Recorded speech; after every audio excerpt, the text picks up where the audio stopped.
Bonjour à tous, ici Antoine Gagné du podcast Hypercroissance. Ça fait quelques temps maintenant que j'ai pas fait un podcast et je me suis dit aujourd'hui j'allais en faire un. J'enregistre le tout de chez moi aujourd'hui en Espagne à Barcelone. Et bon, ça n'a pas été le meilleur début d'année pour le podcast Hypercroissance parce qu'on a eu certaines vacances qui ont empêché de pouvoir garder la même cadence qu'on a habituellement. Mais on s'est dit, bien entendu, qu'on continue à faire le podcast en 2026. Donc, me voici aujourd'hui pour un premier épisode. Ce que je veux parler avec vous pour cet épisode, je vais le faire seul. C'est vraiment une dynamique de commercialisation que j'ai été capable de voir avec nos clients dans la dernière année, qui, je crois, pour des entrepreneurs, des gestionnaires qui cherchent à générer de la croissance avec leur organisation, ça peut être une très, très bonne chose à mettre en place. Et ce que je veux parler aujourd'hui, c'est ce qu'on appelle chez J7 Media, l'entreprise que je dirige, la pyramide du succès. Donc, essentiellement, c'est trois piliers d'analyse qui, je crois bien, si vous mettez ça en place dans votre entreprise en 2026, vous allez être capable de générer de la croissance, de générer de l'hypercroissance et ultimement d'être capable d'augmenter votre nombre de clients parce que c'est ce qu'on fait, nous, chez J7. On aide des organisations à investir en publicité en ligne pour aller chercher un autre niveau de croissance, mais une croissance profitable. Et ça, c'est réellement quelque chose que je me suis aperçu dans les dernières années. Cette fameuse vision de croissance à tout prix, c'est a quand même disparu, on pourrait le dire ainsi, au détriment d'une croissance à bon prix.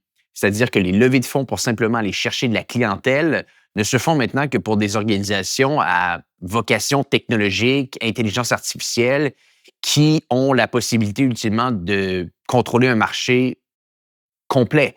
Et pour les organisations qui sont un petit peu plus, on pourrait le dire, normales, la croissance à bon prix devient une chose qui est inévitable. Donc, les vagues d'investissement massif pour des organisations qui n'ont pas tellement l'estomac pour absorber cette croissance de manière rapide qu'on a été capable de voir en 2020-2021, ça s'est estompé et on revient vraiment à une dynamique normale de croissance d'entreprise. Donc, d'où l'idée de vraiment regarder la pyramide du succès que je vais vous parler aujourd'hui et de pouvoir voir si vous êtes capable de l'appliquer à l'intérieur même de votre entreprise. Donc, qu'est-ce que cette fameuse pyramide du succès?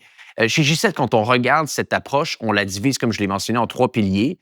Donc, essayez d'imaginer devant vous une certaine pyramide. Il y a la base de la pyramide, il y a le milieu de la pyramide et il y a le haut de la pyramide. Et là, on va commencer avec la base. Donc, quand on aborde une mécanique de croissance, un mécanisme de croissance avec des clients, la première chose qu'on va vouloir analyser de fond en comble, c'est ce qu'on appelle la structure financière.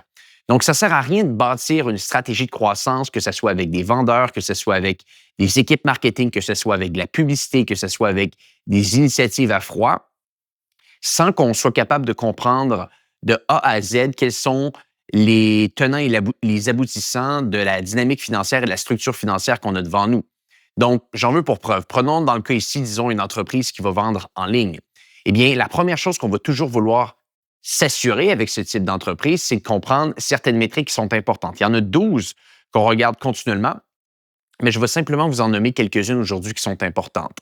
La première vraiment qui est importante pour nous de comprendre, c'est quel est le ratio de revenus qui provient de nouveaux clients versus le ratio de revenus qui provient de clients existants. Et ça s'adresse pour une entreprise qui vend en ligne, mais ça s'adresse pour littéralement n'importe quel type d'entreprise. Si on a une entreprise qui ne fait que des profits en allant chercher des nouveaux clients, mais qui n'est pas capable de garder ses clients existants, on risque d'avoir énormément d'enjeux sur le long terme. Donc, c'est toujours la première chose qu'on regarde. Chez G7, on appelle ça un ratio d'exercice. Essentiellement, c'est de se dire quel est le pourcentage de nos revenus qui provient de nouveaux clients versus le pourcentage de revenus qui provient de clients existants. Excessivement important de comprendre le tout. Ce qu'on essaie de voir dans des belles entreprises, c'est des entreprises qui vont opérer à peu près sur un ratio de 1/3. Donc, c'est-à-dire que pour chaque dollar de revenu de nouveaux clients qu'on s'en va chercher avec nos efforts de vente, de marketing, on en génère environ 3 avec nos clients existants. Et habituellement, quand on a ce ratio 1/3 qui se met en place, on est capable d'être dans un environnement qui est davantage fonctionnel et qui fait en sorte qu'on n'est pas obligé d'être profitable et d'être rentable même sur la première transaction. L'inverse serait beaucoup plus compliqué. Si pour chaque dollar de revenu de nouveaux clients, vous faites uniquement 30 centimes ou 30 cents de revenus de clients existants, ça veut dire que là, vous devez obligatoirement faire du profit sur la première transaction. Et c'est là que ça change totalement le paradigme par la suite dans vos investissements publicitaires ou dans vos investissements au niveau de vos équipes de vente, c'est-à-dire que vous ne pouvez pas vous permettre la même chose. Vous n'avez pas la même marge de manœuvre. Donc, comprendre ce ratio de revenus de nouveaux clients versus clients existants est excessivement important. L'autre chose par la suite qu'on va regarder, c'est quel est le coût qu'on doit mettre en place pour aller chercher un nouveau client. Sachant maintenant qu'on a été capable de définir la balance entre revenus de nouveaux clients et revenus de clients existants, on doit être capable de savoir quel est le coût qu'on doit investir pour aller chercher un nouveau client. Encore une fois, ça s'adresse très, très bien pour des entreprises qui vendent en ligne, certes, ce qu'on appelle le NCAC, le coût d'acquisition de nouveaux clients, mais ça s'adresse pour n'importe quel type d'entreprise, que vous soyez dans le service, que vous soyez dans le produit, que vous vendiez en ligne, que vous vendiez au téléphone. C'est une des métriques excessivement importantes à savoir le coût pour aller chercher un nouveau client. Et la quatrième métrique que je vais simplement terminer là-dessus aujourd'hui pour la structure financière, que j'aime beaucoup regarder, c'est quel est votre panier moyen de votre première transaction. Parce que si le panier moyen est haut, on est capable, bien entendu, d'investir davantage pour aller chercher un client. Et si, bien entendu, le panier moyen est bas, c'est tout l'inverse. Et quand on est capable de bien mixer ensemble le ratio de revenus qui provient de nouveaux clients versus clients existants, le coût pour aller chercher un client et la valeur du panier moyen de la première transaction, on est capable tranquillement de se bâtir une mécanique financière qui va nous permettre de pouvoir modéliser notre croissance pour la prochaine année, pour les prochaines années. C'est continuellement ce qu'on fait. Chez G7 Media, on bâtit ce qu'on appelle des fondations financières. On analyse l'organisation, on analyse le modèle de croissance selon les métriques que je vous ai mentionnées. Il y en a d'autres, bien évidemment. Et par la suite, on bâtit le modèle et on se met à l'attaque pour la deuxième étape. Donc là, maintenant, je vous invite à visualiser simplement le milieu de la pyramide. Le milieu de pyramide, maintenant, après avoir compris notre structure financière, c'est ce que j'appelle la vision stratégique. La vision stratégique, le terme stratégie, on est capable de le donner pour à peu près n'importe quoi. Nous, ici, dans un contexte d'initiative de commercialisation, de vente, de marketing, le terme vision stratégique s'adresse à quels sont les canaux qui nous amènent notre croissance. Est-ce qu'on est capable de s'ouvrir les yeux et de réellement comprendre de manière stratégique quels sont les efforts, quels sont les canaux, quels sont les produits qui tranquillement sont capables de nous amener de la croissance? Et du moment qu'on les connaît, comment qu'on est capable de davantage travailler autour de ces différents canaux, autour de ces différents produits. Donc, reprenons l'exemple ici d'une boutique en ligne qui va faire pour chaque dollar de revenu de nouveau client 3 avec des revenus de clients existants. On analyse un petit peu son mix média, on analyse son mix marketing qui est mis en place et on se rend compte que, bon, on a des plateformes comme Meta, on a des plateformes comme Google, on a des plateformes comme le email marketing qui nous amènent beaucoup de croissance. Est-ce qu'on est capable de travailler avec ces différentes plateformes-là ici?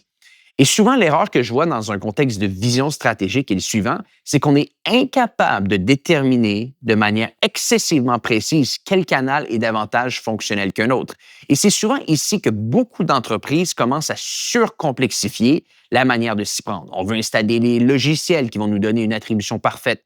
On veut essayer de tout comprendre de A à Z quand la bonne manière de s'y prendre, selon moi et selon ce qu'on voit avec nos clients depuis plusieurs années maintenant, c'est simplement d'intégrer un sondage qu'on appelle post-achat qui va nous permettre de savoir d'où le client provient. Encore une fois, ça s'adresse pour des entreprises qui vendent en ligne, mais pour d'autres types d'entreprises qui sont également dans le service ou le B2B. Est-ce que vous avez simplement demandé récemment à vos clients d'où il a entendu parler de vous?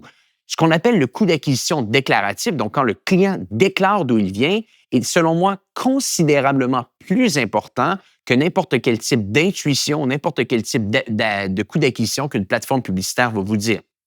Donc, déterminez quel canal vous amène votre client, votre nouveau client, et également quel type de produit.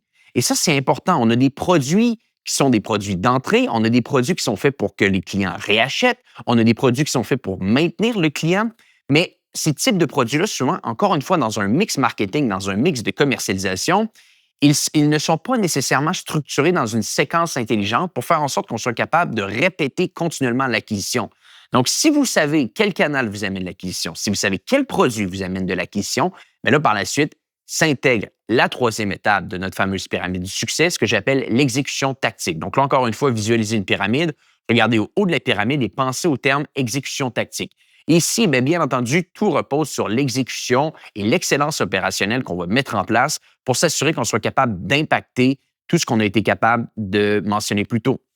Donc, si on sait exactement le volume de nouveaux clients qu'on doit aller chercher avec le panier moyen qui se met en place, on est capable de définir le canal d'acquisition numéro un de notre organisation ainsi que le produit numéro un de notre organisation. Maintenant, il ne nous reste qu'une chose, il nous reste à savoir comment on est capable de les impacter de manière tactique, on pourrait le dire ainsi, avec une excellence opérationnelle dans ce qu'on fait. Et ça passe par plusieurs choses. Ça passe par, bien entendu, une très bonne compréhension publicitaire, une très bonne compréhension de vente, si notre développement d'affaires, bien entendu, se fait au téléphone ou s'il se fait en démarchage, il se fait par intégrer des très, très bons systèmes d'analytics, si bien entendu, également, on doit le mettre en place. Et ça, peut-être, ultimement, ça pourrait être quasiment un autre épisode qu'on pourrait regarder ensemble sur Hypercroissance. Et je vais essayer d'en faire quelques-uns comme ça dans les prochaines semaines. Et bien entendu, je vous promets, on va refaire des épisodes très bientôt avec Jonathan Léveillé. Donc, simplement pour vous le dire, pensez à la pyramide du succès, pensez à une mécanique de croissance, comprenez la structure financière, comprenez les produits, comprenez les canaux et par la suite, excellez dans votre structure opérationnelle. Un petit épisode pour vous dire qu'on revient sur le podcast Hypercroissance. Et sur ce, on se dit à bientôt pour un prochain épisode.